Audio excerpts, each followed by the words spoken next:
So why did the British impose English on India?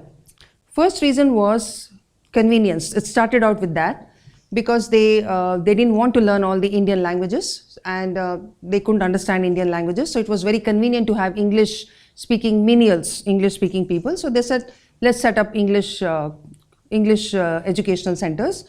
But the most important reason was that the sepoys would become disloyal. Now they needed an army as well. So they had an Indian army, and they realized that if the sepoys started learning in their own languages, there's going to be trouble. Because the Muslims would realize that these people are all infidels and we should not be having any business with them. If they kept studying the Islamic literature in their own language, then they would not be loyal to the British.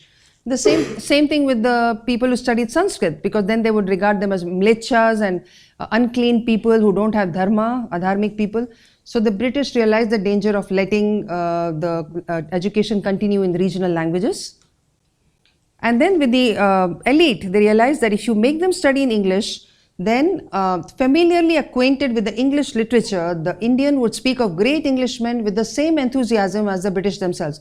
By the way, these are not my theories. This is all written down by Macaulay's brother-in-law, Trevelyan. He also played a big role in the educational policy.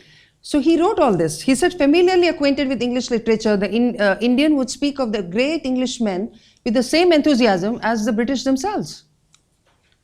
They would reject the teachings of Brahmin priests. The natives shall not rise against us because we shall stoop to raise them. It was a well thought out policy, very well thought out. And after a 15-year debate between the Anglicists and the Orientalists came the Macaulay's Minute, the Macaulay Memorandum, which was circulated in order to come to a decision about what kind of educational institute should they fund. So they came up with the English Education Act of 1835 after the debate. But we must look at Macaulay's Minute. I'm sure many of us know it. Let's read it again. We must at present do our best to form a class who may be interpreters between us and the millions whom we govern. A class of persons Indian in blood and color, but English in tastes, in opinions, in morals, and in intellect. To that class we may leave it to refine the vernacular dialects of the country, to enrich those dialects with terms of science borrowed from the Western nomenclature, and to render them by degrees fit vehicles for conveying knowledge to the great mass of the population. So now, after this was, the English Education Act was passed,